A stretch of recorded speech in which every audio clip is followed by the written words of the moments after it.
It's not easy being a gamer girl. Your teachers and parents might scold you for failing your tests, but at least they can't stop you from going to the arcade afterwards. There you might win a prize that gives you the power of the moon. Then you might protect the world from an evil darkness or kiss a man who wears a tuxedo to high school. What was I talking about? Oh yeah, this is Sailor Moon by author Naoko Takeuchi. What's up? Welcome to Manga Mondays, the bi-weekly show where I recommend you great or interesting manga. This week we're talking about Sailor Moon, because we also do a fanfiction podcast on this show, and most recently we did an episode on Sailor Moon. We watched some of the anime to prepare for that. Maybe you want to read the manga, so finally checked it out. It was pretty good, and I want to talk about it. I've always been sort of familiar with the Sailor Moon anime. I mean, it's been like a cultural phenomenon forever, but it also aired once in a while on TV when I was a kid, so I caught the odd episode or two. But I didn't really know the plot, so I was excited to get into reading this. Thankfully, there's a super easy fan site to use called missdream.org where they have fan translations of everything. Beyond that, this website also hosts a massive wormhole of Sailor Moon doujins and live action content like musicals, new and old anime downloads like Crystal and the originals, raw audio content, fan news, anything you could possibly need to become a fan or get sucked into the fandom. It's on missdream.org. Very good site, easy to use. A+. I used the site to read the first few volumes. I plan on reading a lot more, but I just wanted to talk about the first arc because it's pretty easy to compartmentalize. It's interesting, it's dreamy, it's wildly ambitious for what it is, and it moves at a breakneck pace. The story of Sailor Moon follows an upbeat 90s gamer girl, Usagi, who goofs off at the local arcade, makes friends with everyone she meets. Typical, main character stuff. Fun. Until one day she meets a cat, or rather the cat Luna meets her, to peg her as the chosen one who will help her find the silver crystal in the Moon Princess. Luna is a nagging but loving caretaker who follows Usagi everywhere, and if you're familiar with Sailor Moon, you probably recognize this cat. I assumed reading this early on she was going to turn evil because she just tells Usagi to go find the silver crystal constantly but refuses to elaborate on why or what she's doing. It just seems suspicious. Also, apparently the moon on the cat's head is a bald spot. I just assumed it was different colored fur, but who knew? Usagi more or less plays along with Luna, defeating evil as it affects her friends or community, even if all she wants to do is be a gamer. And that's actually pretty important, because her favorite arcade game is Sailor V, which is based on a real-life urban legend of a local crime fighter. She gets her fighting moves from it, she also kind of gets her outfit from it, she gets her magic pen from it, which is like the source for powers, and she's also got an underground lab beneath this arcade cabinet, like a whole facility just is under there. And the arcade owner, despite always being around and being like a love interest character, does not even know this is down there. Gaming. But yeah, in the early chapters, an enemy shows up and she'll use the pen she won at the arcade to either transform into an outfit that suits the mission or a Power Rangers style Super Sentai suit, which comes off as just like the author wanting an excuse to draw her in different outfits, which is fine. The art is great, especially early on. It's very dense and amazing. We'll get into that more later. Every now and then, a new close friend will appear who Usagi makes into a chosen Sentai soldier warrior with her, and who more or less accepts their fate of helping her have to stop the local evildoers. Those friends are, at least in chapter 1, Mercury, the smart one, who has the power of water. She's got the blue hair, which is my favorite. Mars, a local shrine maiden, who's got the power of fire. Jupiter, who is a gentle giant transfer student who moves schools because a boy broke her heart, has the power of courage and thunderstorms. And I think in the manga, canonically, she's probably my actual favorite. I like Mercury's design, but Jupiter is just really obnoxious and hits people and is huge, but she's I don't know why people don't like me. Someone throws a ball near her and she picks it up and throws it and is watch where you're throwing that shit. It's very funny, and she's great. Anyways, all the characters are pretty likable. Sure, you only meet them one chapter at a time, but in that time they're given a distinct trope and background with the potential for depth. And just that trope is enough to make them a character, which is more than I can say for a lot of manga where the only thing they have is a design. Just having a given trope will at least, put the person in your mind as this character. A couple of the other characters are Tuxedo Mask, who's a guy who kind of hangs around as a handsome love interest, but whose story quickly spirals out of control, and the princess, who was their big mission, if you remember in the beginning, to find, but who they find pretty quickly. She's just hanging around as a high schooler, and she has a white cat, Alexander, with the same mark as Luna. And her story is also pretty wild, as you can probably assume, but we'll get there soon, along with Tuxedo. Right now I need to talk about the bad guys. Bad guys who want the silver crystal also, they want to plunge the world into darkness because the crystal is like the ultimate light or the ultimate darkness. Despite the bad guy being made from a solar flare, which you think would make him like ultimate bright also because the sun is really bright, the main mysterious guy also has a witch under him, who's Queen Berry and her 4 generals, who are like the main bad guys they fight actually. Every time a general comes down to Earth, or from wherever they are, every time a general appears to fight them, they actually kill him on sight. The Sailor Scouts kill him, which seems harsh because usually the bad guys are like just brainwashing people to no real gain. They're just making people drowsy or whatever. But regardless, pretty quickly, all the bad guys are killed by the Sailor Scouts except for one who's like, all right, I better take this seriously. He floats up in the sky in a big orb and blows out all the power in Tokyo with his darkness powers, meaning Sailor Moon has got to step it up and actually save the city and by also the world somehow. And our story has to progress immediately. So about the princess again. She actually isn't the princess. They find her and she is, but then it turns out she's actually the real leader of the Sailor Scouts, and Usagi's the princess now.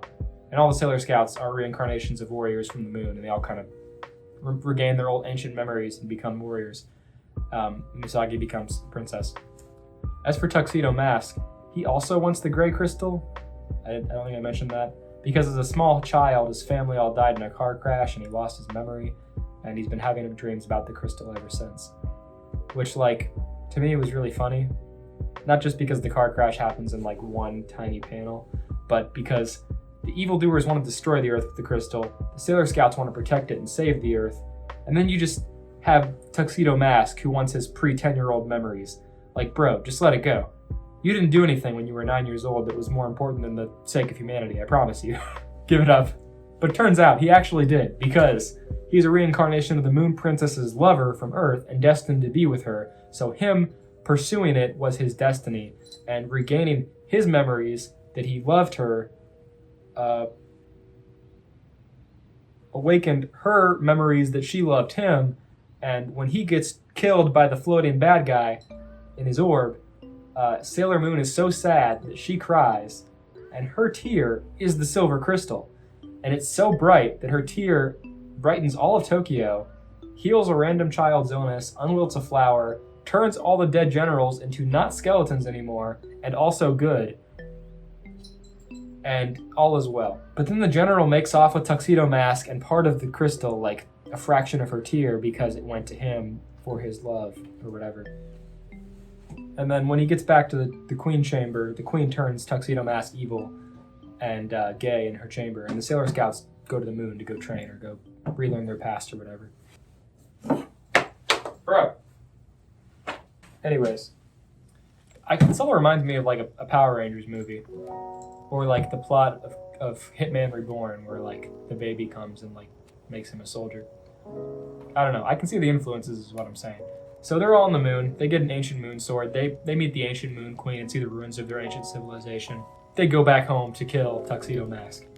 And once Usagi's home, she's like incredibly mature for her age now, because she's like focused on her ancient past, and her parents are like, wow, I'm scared. Our daughter used to be a gamer and now her hair grew 3 feet longer and she's trying to save the world or something.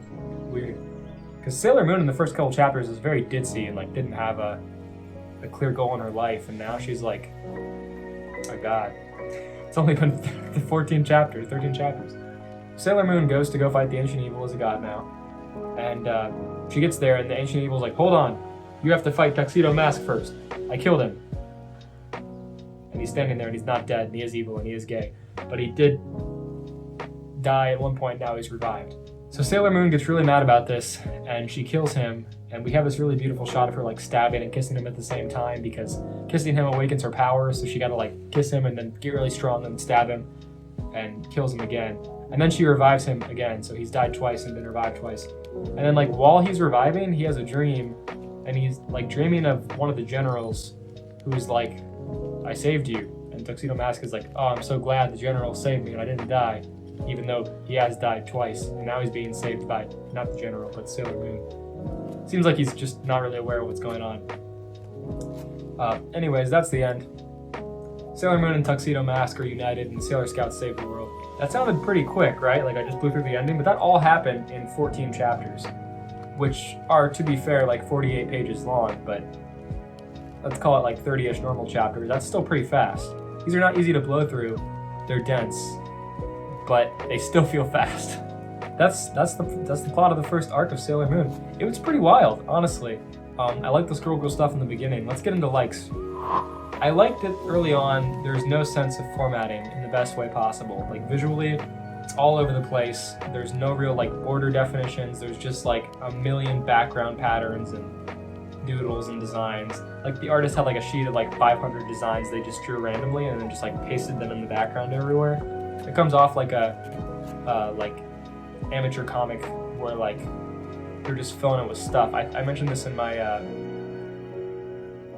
Dora episode of like Jonathan Vasquez, Johnny the Homicidal Maniac comic, where like he would fill the borders in with stuff, and like it's like that but shoujo. It's just like sludgy, dense shoujo. There's so much. Cute, it's super endearing. I think it fits the story. There's also a lot of bonus art for the intros, which can be hit or miss. Sometimes it just looks super ugly, like check out this panel.